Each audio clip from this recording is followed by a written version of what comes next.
I'm Danny, and I'm a student of the University of the Philippines, Diliman. I am in my final semester, and to wrap up my stay in UP, dami ko na namang sinasabi. I am taking the class PI 100, or Philippine Institutions 100, under Professor Elizaria. For bonus work, he told us we could read this book called Rizal Without the Overcoat by Ambeth Ocampo. It was a bonus for the class, but it's more of a bonus for me because I really enjoyed reading this book. The title itself is, I find, quite witty, or at least the backstory of it is quite significant. It's a good title for me. So, Ambeth Ocampo thought of it based on one of his childhood visits to Rizal Park with his father. So obviously, the statue was there. Nasabi ng tatay niya, ang init-init, naka-overcoat. So this sparked his curiosity. And ever since then, he's wondered how Rizal would be without the overcoat. And he's tried to liberate Rizal from well-meaning myths and the image that textbooks have painted of him. So Ambeth Ocampo wanted to bring Rizal down from his pedestal of legend and do to him what we should do to all our heroes, which is to humanize them. So he says, seen without his overcoat, Rizal becomes human again and relevant to a new generation in search of heroes. Which makes me a little emotional because the Marvel Cinematic Universe's Avengers phase has just wrapped up, and these heroes did give me a sense of hope as well as ideals to emulate, in the sense, of Cap's nobility, his honor, his code of ethics, and all of that. Iron Man's willingness to do whatever it takes, sacrificing himself for the good of the whole world. Things like that. Oh, sorry, spoiler yun, but medyo 2 weeks na since the release, so if you haven't watched it, sorry. Anyway, so I could only imagine, so if those MCU heroes, yun yung effect nila on me, I could only imagine how Rizal served this purpose on a much deeper meaning and on a much larger scale to Filipinos, especially during the revolutionary times. However, today's generation of readers, my generation, seemed to be quite disconnected with Rizal because when we learn about it in elementary and high school, it feels, as it is, very obligatory. We're taught this timeline of historical events that's kind of been pushed into our head time and again without really discussing their significance, without discussing their obviously the revolution, getting our independence, and all of that. But I feel like they could have thought it more interesting. I don't know. Maybe that's just me because I wasn't great at history, but the contrast between learning about Rizal in high school and learning in grade school and learning about Rizal in college, it was a huge difference for me. So I would like to thank Visay Main Campus, my high school alma mater, because they taught Nolly and Alfili greatly. And also Recto, because he pushed the Rizal bill, which required me to take PA 100, which I admit I would not have if it were not compulsory. But I did take it, and it's given me fresh eyes to view our national hero Rizal and our country, the Philippines, and the Filipino people as a whole with there. I also do think, though, that it is a matter of your professor as well. And although this is bonus work, I feel like I can say this now that my class is over. If you're in UP and you obviously have to take PA 100, I do recommend Professor Elizario.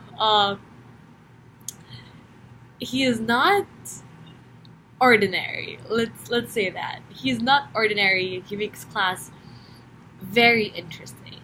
And I am in his Saturday class, but I actually look forward to going to school on Saturday because I feel like I always get a lot out of listening to him and out of listening to my classmates, actually. It's a great course. Rizal wrote some amazing works that were relevant in his day and are relevant to today. Anyway, so going back to Rizal Without the Overcoat, because this is what this video is about. What I love about this book is it's an anthology of essays that Ambeth Ocampo wrote for his column Looking Back, that began in the Philippine Daily Globe and then was transferred to the Inquirer.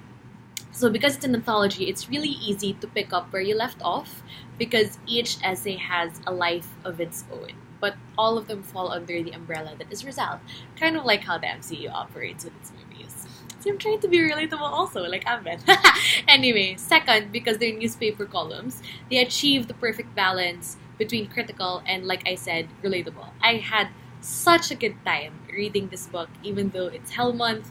I still have to work on my thesis, but I really did look forward to the time that I would allocate to reading this book daily, owing largely to Ocampo's writing style. And of course, the fact that Rizal gave us a lot to write about and to discuss. Gave Ocampo a lot to write about and discuss. So I myself love writing, and I always emphasize how the point of writing is to communicate. So many great ideas are lost in jargon and superfluous words, which is why I really appreciate Ocampo's pieces here. He communicates his ideas so clearly and so effectively, he maximizes the impact that Rizal's works could have. So he makes Rizal accessible, and I love his work for it. So, the fastest way to do this, I guess, you could see I have so many tabs of post-its. And I tried doing this book review a few times, and I always took too long. So I'm just gonna go over the table of contents. So it gives us an overview of the topics that Ocampo touched on, and then I will go to some of the works that got my sample that got my star, which means it was my favorite. I highlighted a lot of things as well, that although the essay as a whole wasn't one of my favorites, the passage itself was impactful. So there are 9 divisions to this book. It starts with the chapter Many Rizals and then the chapter Facts and Possibilities, which I thought was a smart choice because together the 2 chapters are built on the quite outrageous rumors, myths, and controversies circulating around their national hero. So there's a piece here about Rizal being Jack the Ripper, which I find very funny and amusing, but some aspects do line up. So, there might be a logical basis for it. There's also a piece here about Rizal's cults who believe that he is divine. I've heard that before, but I didn't hear that they also believe that he is still alive in the mountains of Arayat, Makiling, and Bunahaw. So if you're a mountaineer, watch out for this beautiful hairstyle. You might find Rizal in those mountains. Next, Ocampo discusses Rizal's family, friends, and connections in the 3rd chapter, Family and Others, followed by, that's the 3rd chapter. 4th chapter, yung Everyday Rizal. Okay, quickly I'm gonna check.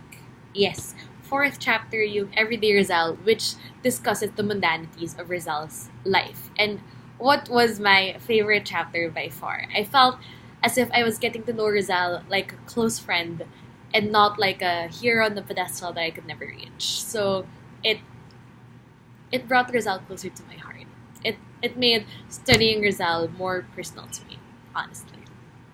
Okay, this chapter really got the humanizing heroes part done. Of course, we can't discuss Rizal without discussing his works, and so the 5th chapter, Legendary Talent, does just that, but not in a way that usual reviews of the Nolly and Philly do. Ocampo cherry picks the most interesting aspects of Rizal's work, like, for example, his unfinished work, Los Animales de San Juan, has a lot of similarities and parallelisms to George Orwell's Animal Farm, which is world-renowned but came 60 years after Rizal wrote his unfinished work. So you can only imagine what could have happened or how famous Rizal's work could have been had it been finished and had it been published. But then again, like Ocampo said, it's the what-ifs in Philippine history that makes research so exciting.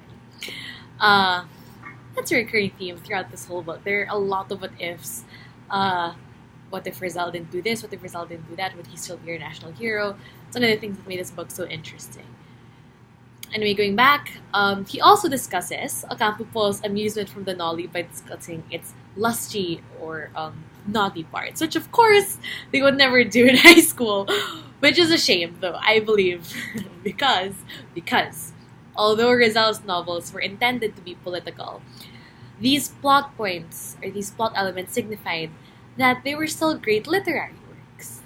They were still great reads. minus the politics. I mean, with or without the politics, they were still great reads. So, seventh chapter is The Never Ending Story, which is transcripts of Ocampo's interviews with two Rizal scholars, one of which is Austin Coates, which really sparked my interest because it is his book that we use in our PI 100 class. The eighth chapter, Other Views, I think is just a collection of essays that Ocampo wanted to include, but couldn't. But couldn't categorize them under the other divisions, so he just put them in Other Views. Uh, the book, after that, it's At Home and Abroad, which was also an interesting chapter. It was kind of like a storytelling again of Rizal's life. So it was like a continuation of my favorite chapter, Everyday Rizal.